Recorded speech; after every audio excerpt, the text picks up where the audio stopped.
Assalamualaikum warahmatullahi wabarakatuh. Konnichiwa minasan. O genki desu ka? Semoga selalu dalam keadaan sehat walafiat ya. Baik, pada pertemuan kali ini kita akan membahas mengenai Daigoka atau dalam bahasa Indonesianya adalah bab 5. Jika dibuka di buku paket itu ada di halaman 54. Nah, di sini Sensei akan menjelaskan mengenai pola kalimat yang akan kita pelajari di bab 5. Sebelumnya, minasan bisa dibuka buku paket halaman 54. Nah, di sini ada jenis-jenis kata keterangan tempat atau benda, mulai dari kore, sore, dan are. Nah, yang pertama adalah kore. Kore itu dalam bahasa Indonesia artinya ini, digunakan untuk menyatakan benda yang berada di dekat pembicara. Jadi kore itu posisinya ini, artinya ini, tetapi untuk menunjukkan benda yang dekat dengan pembicara dan jauh dari lawan bicara. Misal ini, sensei ngomong ini pulpen.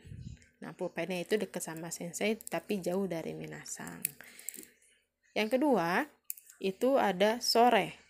Sore itu dalam bahasa Indonesia artinya itu, yaitu untuk menunjukkan benda yang berada jauh dari pembicara namun dekat dengan orang yang diajak bicara. Ini kebalikannya. Jadi sore itu untuk menunjukkan benda yang dekat dengan lawan bicara tetapi jauh dari si pembicara. Dan yang terakhir itu ada are. Are itu artinya itu untuk menunjukkan benda yang berada jauh dari si pembicara ataupun lawan bicara. Ya, jadi menunjukkan benda yang sama-sama jauh dari si pembicara dan juga lawan bicaranya. Nah, untuk kata-katanya sendiri, yakni ada dore. Dore. Dore arti itu mana, yang mana, atau yang mana. Kalimat tanya ini khusus untuk digunakan pada kore, sore, dan are. Jadi kata tanyanya adalah dore. Tambahin kalau mau tanya jangan lupa pakai desuka. Seperti itu minasan. Oke. Nah, nanti di halaman 55 ini nih, halaman 55 itu ada kata keterangannya lagi kono, sono, ano, kona, sona, dan ana. Nah, nanti minasan bisa baca sendiri ya dari keterangannya. Sama kok dengan yang sebelumnya. Baik. Kalau seperti itu, kita akan beralih kepada pola kalimat. Nah, di bab 5 ini, pola kalimatnya membahas mengenai kore, sore, are, dan kono, sono, ano. Nah, ini sudah sensei singkat, jadi minasan bisa langsung dicatat dari materi yang sebelumnya. Sudah sensei share di GCR ini materinya. Nah, yang pertama ada dua pola kalimat ya minasan di sini. Yang pertama itu ada kata tanya dan juga jawabannya. Untuk yang pertama ini bahasa Jepangnya adalah kono hon wa dare no desu ka? Kono hon wa dare no desu ka? Nah, kita tulis dulu langkah pertama untuk menerjemahkan dalam bahasa Jepang, yaitu dicari dulu artinya atau dicari dulu cara bacanya. Minasan cari dulu cara bacanya. Di sini ada kono. Kono itu artinya ini. Kono itu artinya ini. Ini hong itu artinya adalah buku. Wa itu apa? Partikel, betul. Lalu dare itu artinya siapa. No itu adalah partikel yang menunjukkan kepemilikan.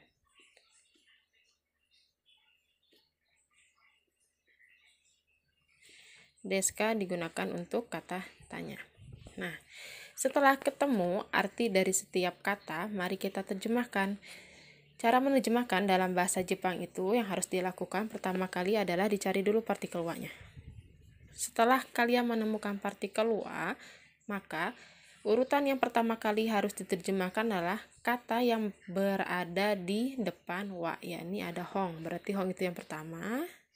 lari lagi ke depannya. Kalau sudah mentok nih, mentok nggak ada kata lagi di depannya, berarti lari ke belakang.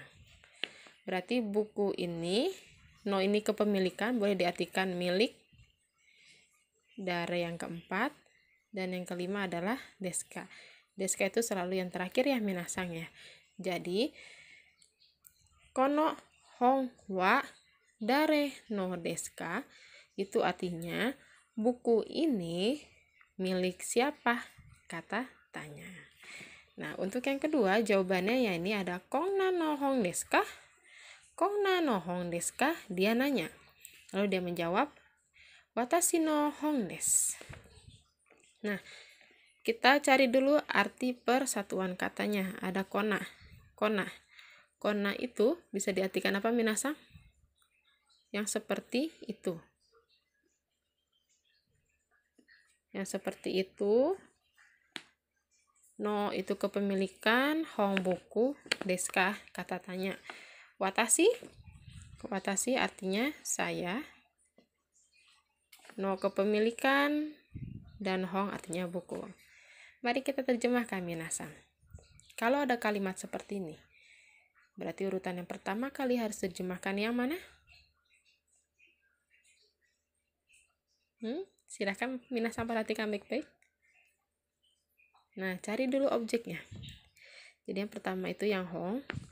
Buku yang seperti itu, kata tanya. Buku yang seperti itu, kata tanya.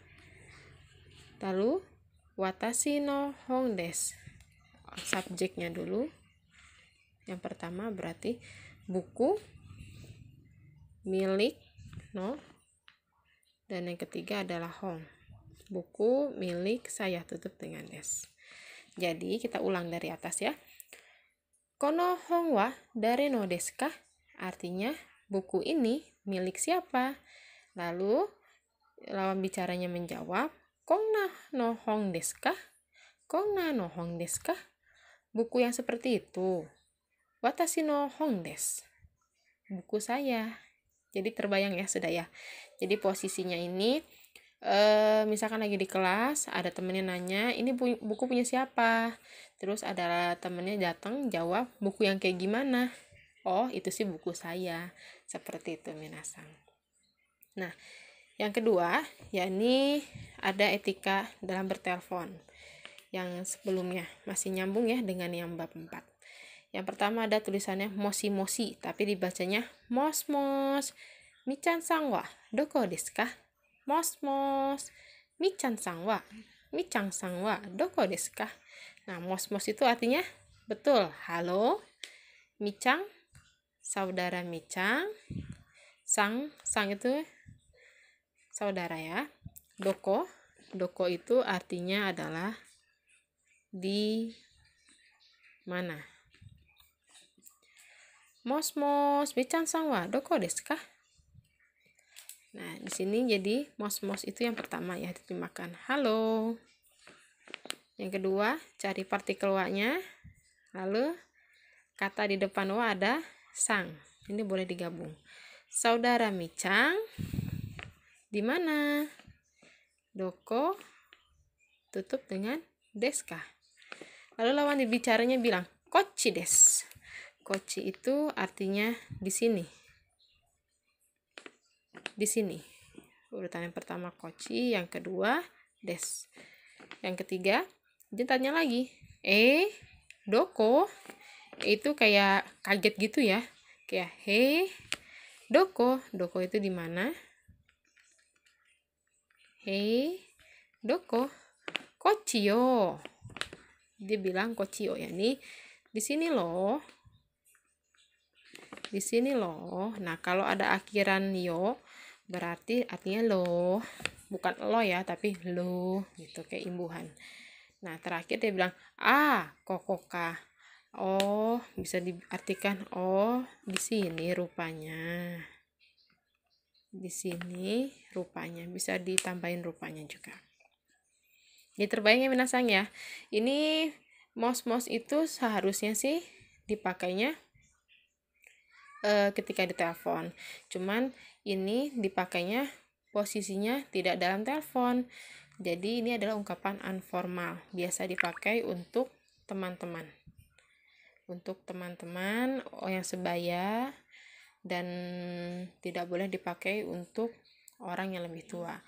Jadi sudah terbayang ya gambarannya. Mos Michan sang wadoko desu ka? Halo, saudara Michan ada di mana? Lalu lawan bicaranya bilang, di sini. Lalu si yang bertanya itu bilang lagi, doko. Nah, di mana? Nah, mungkin pada saat di sini tuh dia belum ketemu si Michannya, belum kelihatan. Lalu lawan bicaranya bilang, kochiyo, menunjukkan di mana keberadaan si Michan. Dan yang terakhir, kokoka. Jadi si Michan sudah ditemukan. Nah, minasang, bab 5 sudah sensei singkat, jadi hanya terdapat 2 pola kalimat, yakni untuk menanyakan kepemilikan buku, dan yang kedua untuk cara berkomunikasi dengan lawan bicara dalam kalimat yang informal. Jika ada pertanyaan, silahkan ditulis dari sekarang dan bisa ditanyakan langsung pada pertemuan Zoom meeting selanjutnya.